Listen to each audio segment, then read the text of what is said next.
केंद्रीय गृह मंत्री अमित शाह की, जो कि नक्सलियों के गढ़ में मौजूद है। केंद्रीय गृह मंत्री अमित शाह छत्तीसगढ़ आए हुए हैं। पुलिस लाइन में प्रेसिडेंट कलर्स अवार्ड में वो शामिल हुए। इस दौरान केंद्रीय मंत्री ने एक बड़ा बयान दिया है। दरअसल उन्होंने अपनी बात को दोहराया और ये कहा कि 31 मार्च 2026 तक प्रदेश को नक्सल मुक्त करना है।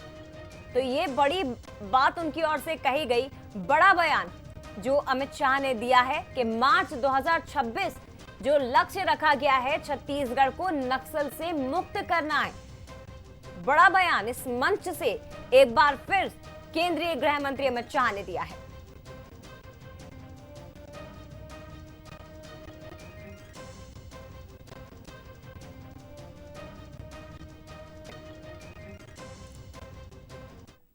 हम सब कटिबद्ध है छत्तीसगढ़ को 31/3/2026 के पहले नक्सल मुक्त करने के लिए। और जैसे ही छत्तीसगढ़ नक्सल मुक्त होता है, पूरे देश में से नक्सलवाद का खात्मा होता है। और ये संकल्प छत्तीसगढ़ पुलिस का है। छत्तीसगढ़ पुलिस ने बहादुरी के साथ 1 साल में इस संकल्प पर आगे बढ़ने का काम किया है। चलिए इसी पर ज्यादा बातचीत हम करेंगे। हमारे साथ शिखर देवांगन इस वक्त लाइव जुड़ गए हैं। शिखर, बड़ा बयान, लेकिन एक तरह से अपने पूर्व के वाक्यों को ही केंद्रीय गृह मंत्री अमित शाह ने दोहराया है और लक्ष्य वही है मार्च 2026 का, जब नक्सलियों का खात्मा होगा और जो छत्तीसगढ़ है वो इस कलंक से मुक्त हो जाएगा।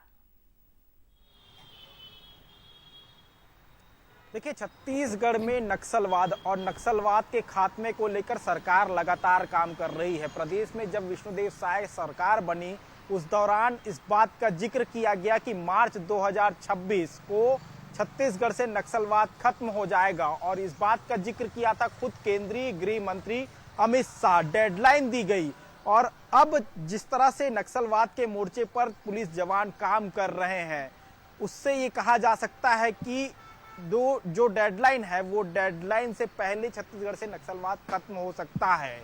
जो लगातार बातें केंद्रीय गृह मंत्री अमित शाह करते हुए नजर आए थे, आज छत्तीसगढ़ में पुलिस परेड ग्राउंड में पुलिस कलर्स अवार्ड समारोह में जब शामिल हुए उस दौरान भी वो इस बात का जिक्र कर रहे हैं। और इस बात का जिक्र किया गया 31 मार्च 2026 को छत्तीसगढ़ से नक्सलवाद खत्म हो जाएगा। इसका मतलब साफ है कि रणनीति पूरी तैयार है, बिसात पूरी पिच गई है और सरकार इस पर काम भी कर रही है। यही वजह है कि अब केंद्रीय गृह मंत्री अमित शाह बस्तर दौरे पर जाने वाले हैं और जब बस्तर दौरे पर जाएंगे तो रणनीतियां भी तय होंगी। और जब रणनीति तय होगी तो छत्तीसगढ़ में जो लगातार कलंक के रूप में नक्सलवाद लगा हुआ है वो कलंक साफ होता हुआ भी नजर आएगा। नक्सल मोर्चे पर जिस तरह से जवान बहादुरी के साथ डटकर सामना कर रहे हैं, तो उनका हौसला भी बढ़ाते हुए केंद्रीय गृह मंत्री अमित शाह नजर आए थे, क्योंकि जिस तरह से वो अपने भाषण दे रहे थे उस दौरान जवानों का हौसला भी बढ़ा रहे थे और इस बात का भी जिक्र कर रहे थे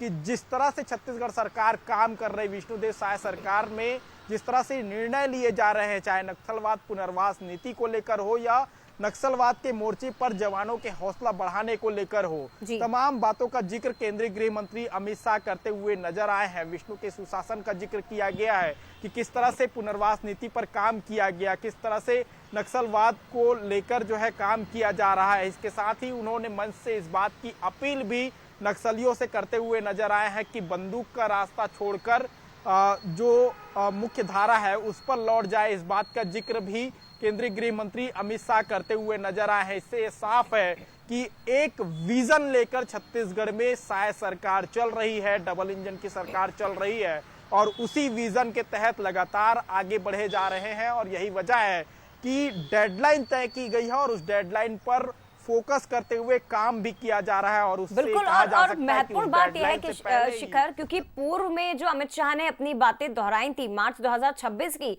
जिस तरह से सफलता हासिल हो रही है जवानों को, उन्हें भी इस बात का अंदाजा है कि डेडलाइन जो हमने दी है, जो समय सीमा तय की है, वो बिल्कुल सही है।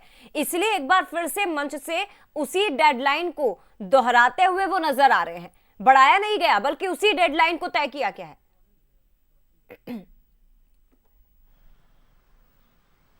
बिल्कुल, जिस तरह से नक्सल मोर्चे पर काम किया जा रहा है उससे इस बात का अंदाजा लगाया जा सकता है, क्योंकि जिस तरह से नक्सलवाद को लेकर जवान मोर्चा खोलते हुए नजर आए, आंकड़ों के साथ केंद्रीय गृह मंत्री इस बात का जिक्र करते हुए नजर आए कि छत्तीसगढ़ में कैसे नक्सलियों को मार गिराया जा रहा है, नक्सलियों की गिरफ्तारी की जा रही है, नक्सलियों के सरेंडर किए गए हैं, इस बात का पूरा जिक्र आंकड़ों के माध्यम से वो करते हुए नजर आए हैं। जो आंकड़ों की बात उन्होंने की है, उन आंकड़ों पर अगर गौर किया जाए तो पिछले 10 साल में जो नक्सलवाद का दंश छत्तीसगढ़ का एक सुदूर अंचल झेल रहा है, उस अंचल से कंपैरिजन किया गया और कंपैरिजन करने के बाद इस बात का जिक्र किया गया कि बीते एक साल में 73% कम नुकसान जो है जवानों को हुआ है, जबकि वहां आम जो जनता रह रही है उसमें भी 70% की गिरावट हुई। निश्चित तौर पर इस बात का अंदाजा इसी से आप लगा सकते हैं कि एक दिन के अंदर ही जहां एक तरफ 9 नक्सलियों की गिरफ्तारी हुई, 5 बड़े हार्डकोर के नक्सली जिन्होंने सरेंडर कर दिया है, और ये वही है जो सफलता मिल रही है रणनीति के तहत, ये होता हुआ नजर भी आ रहा है, जमीन पर होता हुआ शिखर नजर आ रहा है। फिलहाल शुक्रिया आपका तमाम जानकारी साझा करने के लिए, बहुत धन्यवाद।